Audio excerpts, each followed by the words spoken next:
Hi, let's talk to Haya today about his language learning journey. But first, I would like you to introduce yourself. Yes. Hello, everyone. I'm Hayata Kokomi, and I'm fourth year. And then my major is in English. And then I'll be graduating from Tokyo this March, and then from September I'll be going to graduate school in Hong Kong. In Hong Kong. Yes. So you're leaving us twice. Yes.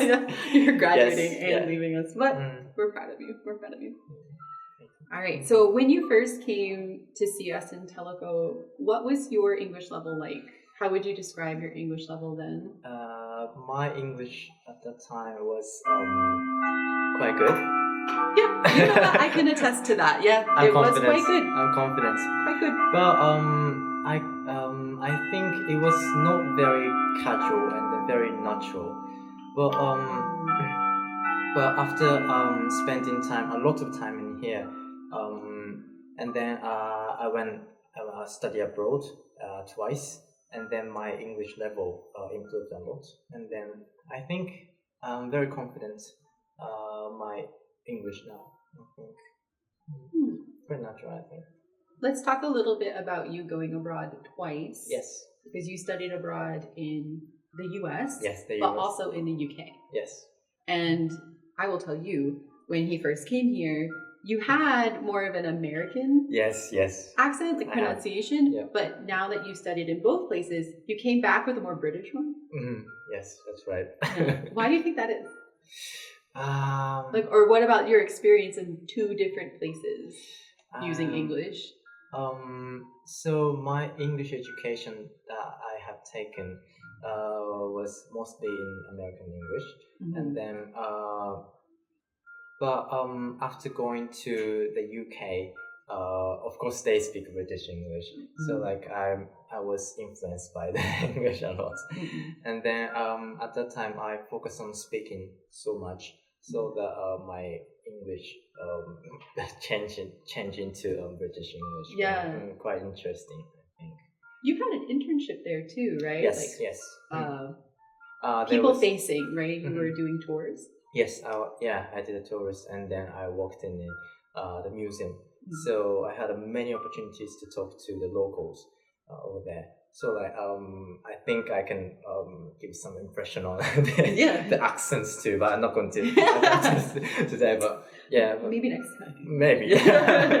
Very interesting, I think. But clearly, you're very comfortable. These experiences allowed you to broaden your skill set. And yes, definitely. Okay. So before all of this, like you said, you came to Telaco doing pretty good in terms of English. How did you get to that point? Like before entering Tokyo University, before coming to Telaco? I think after coming to Telaco, I started focusing on speaking more, because before that, like to the high school, I focused on the grammar and the reading, on listening too, and then didn't have many chances to talk in English at that time. So after coming to Telaco, there was several native speakers, and then of course there were some Japanese students who wants to be able to speak English well. So I talk with them a lot, and then I think that's because my speaking and then my English like overall level enhanced so much, I think. Kind of like a community effort. Yes, you would say. Yeah, by participating on lots of events in here, which was so fun. I love it. I can attest to that as well. What would you say is the most difficult part of learning a language? I think reading or grammar. I think reading and grammar. Yeah, reading and grammar, because so when you get certain level of the language, you may struggle at some points because of maybe in my case reading a lot. So I needed to get a very high score on TOEIC or IELTS, and then my weakness is always reading. Mm-hmm. So I try to read a lot, and then I try to ask lots of questions or tips sometimes, and then yeah, it was the biggest weakness. But now I'm okay on reading, I think. Mm. Like you had a motivator for it, right? Like you mentioned that you needed to take tests. Yes. And these are for various goals, like to study abroad and to get into graduate school abroad, right? Yeah, there was always something that I wanted to achieve.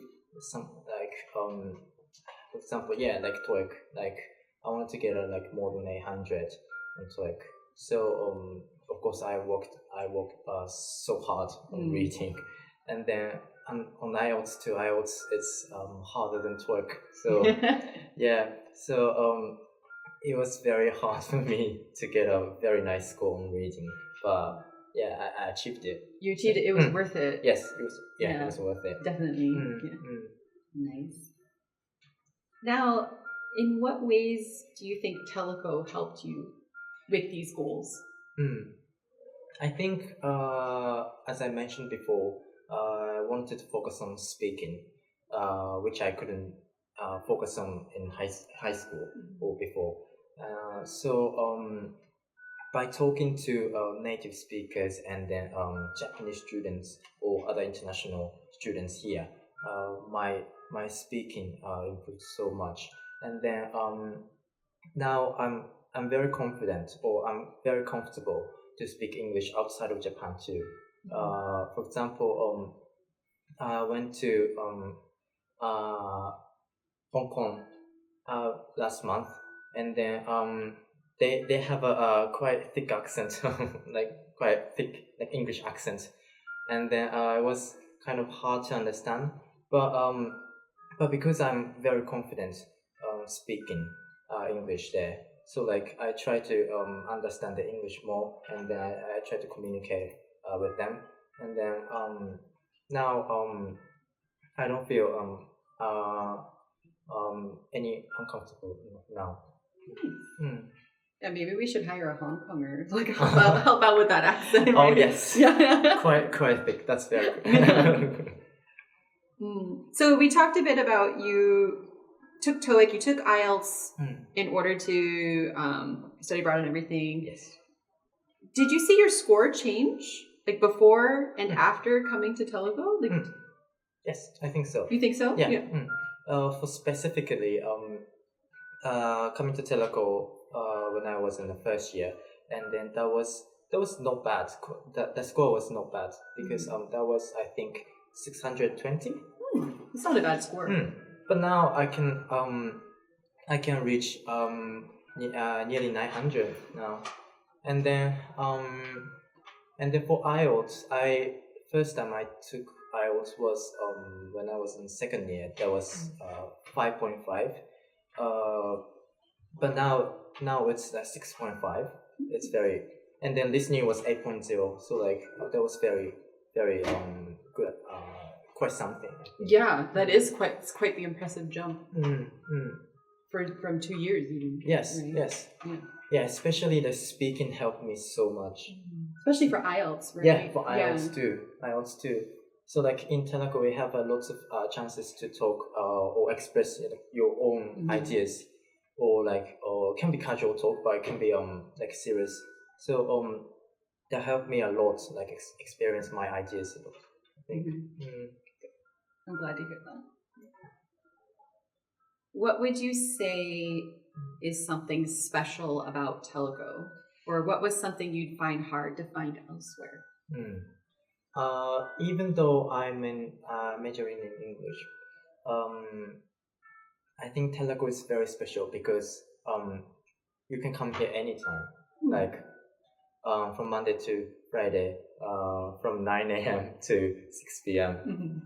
And then you can chat with native speakers, or not only English, because I want to learn Spanish as well. So I practice Spanish too, and then when I took Russian class, that they helped me to read or pronounce vocabs or something. So not only English. If you want to learn other languages, you can focus on that. So that makes Telaco very special, I think. Thank you. Would you say that your Telaco experience influenced your future? A lot. A lot. A lot. Yes. Definitely a lot. You know, we've like watched your goals evolve and change over the last 4 years. Yes. Yeah, because after coming back from the US first, and then actually after study abroad, I didn't have many chances to speak English outside of Telaco, and then by keeping my English level, and then put the effort on my academic work. I'm very lucky that I was awarded a scholarship to go to the UK, and then after that I came to Telaco whenever I can come, and then after that I focus on going to graduate school. So like it was step by step, but I achieved like each goals, like sorry, but that's because Telaco makes me continue my motivation a lot to study English or study not only English but also other fields. Like I'm majoring in anthropology in graduate school, so of course there are some people. There are many people who have many different backgrounds or walks of life or cultures. So that'll help me a lot too. That's a good foundation. Yes. It sounds yes. like. Yeah. I think, yeah. Is there anything you'd like to add? Oh yes. Yes. Okay. It's quite simple. Okay. Because I'm not exaggerating this. Telaco is my university life. I think that's whole memories of university life. And then I came to Telaco for the first time when I was in first year and then first day of school. I remember you had dyed hair. Yes. I changed a lot. And then I've been coming here for 4 years, and then I'm graduating March quite soon. But my university memories are based on Telaco, and then everything in university days happened in Telaco. So I really appreciate you all, and then my message to you all is come here and then enjoy. If you come, something fun will happen to you. Something life-changing, apparently. Yes. Like you'll go to many countries. Yes, like true. me. Yes. So that's my message. So I hope you enjoy staying in Telaco, and then maybe you can achieve something else. Yes. Thank you so much, Haya. Thank you very much. Yeah. Bye.